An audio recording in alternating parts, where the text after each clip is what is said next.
Olá, aqui é só um recadinho. Temos agora um canal de cortes da TV Flórida. Confira o link na descrição desse vídeo. Já está inscrito? Se ainda não, corre lá e se inscreva. Aproveite para se tornar membro do canal. Vamos para o vídeo agora. Os caras se sentem empoderados a ponto do próprio Alexandre de Moraes dizer, em um seminário nessa semana na Universidade de Coimbra, lá em Portugal, vamos chegar em Portugal daqui a pouco, que o século XXI é o século do judiciário e que o legislativo e o executivo falharam na garantia dos direitos humanos. Ele admite que acabou a democracia. Ele admite que o protagonista agora é o poder judiciário. Que esse negócio de separação dos poderes é baboseira antiga lá da gente radical, Barão de Montesquieu, etc. Agora é o judiciário, é o regime. E mesmo que eles não tenham sido eleitos para fazer nenhuma das coisas que eles estão fazendo. Esse é um problema ao que se chama de juristocracia, não é um problema brasileiro. Tem um capítulo inteiro no meu curso Fim da América sobre isso.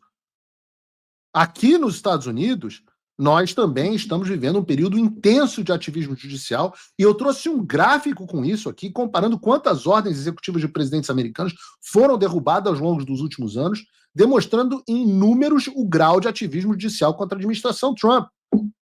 Eu queria até, não vai dar tempo, trazer aqui, por exemplo, para o Brasil, o número de ações que são levantadas contra o PL.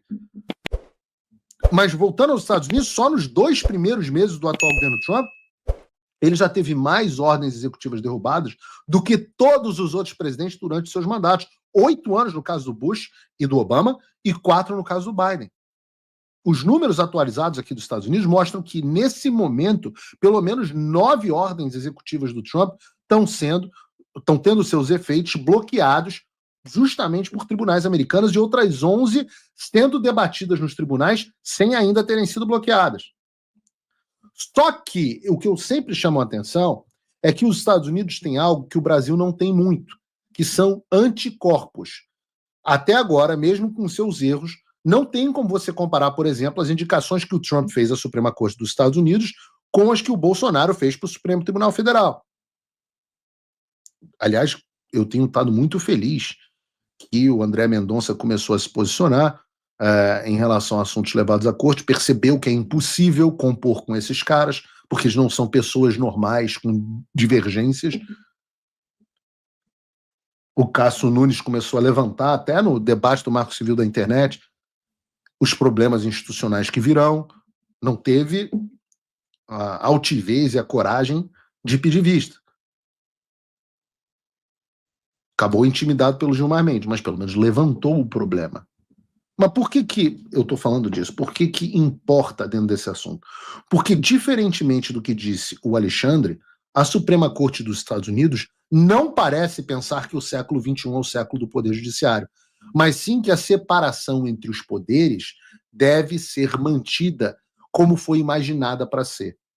E por isso que, nesse sentido, a Suprema Corte dos Estados Unidos deferiu um pedido do governo Trump para suspender ordens de 3 juízes federais que bloqueavam uma ordem executiva do Trump, que eu até não concordo, sobre o direito da cidadania de pessoas nascidas nos Estados Unidos cujos pais não são americanos.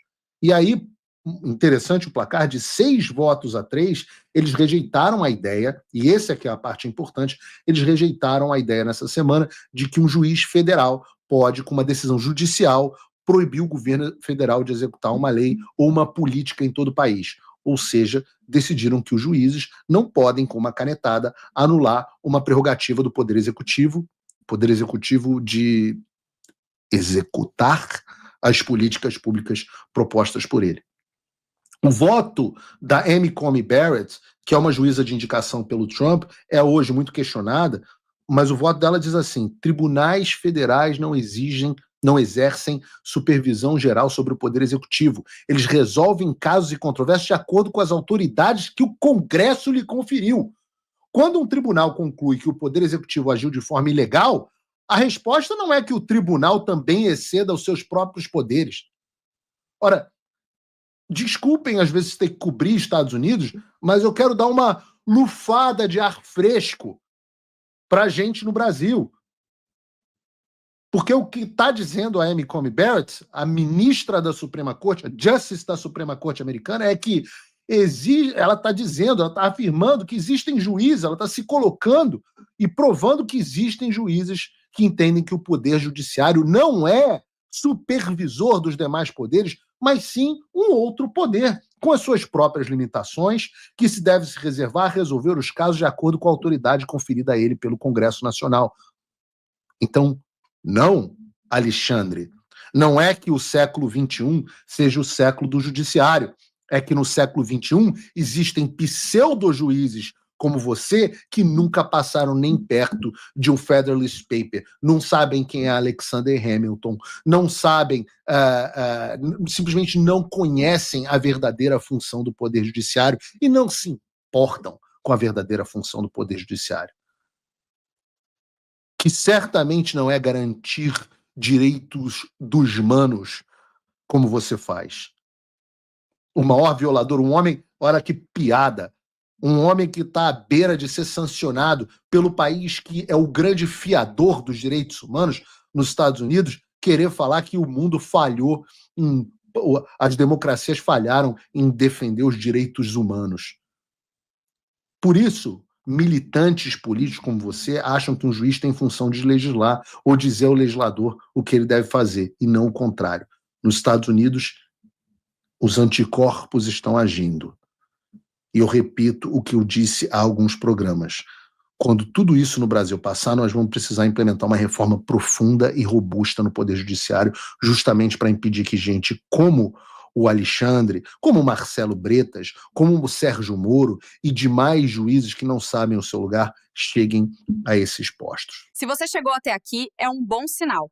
Para assistir os vídeos completos, acesse nosso site ou baixe nosso aplicativo totalmente grátis.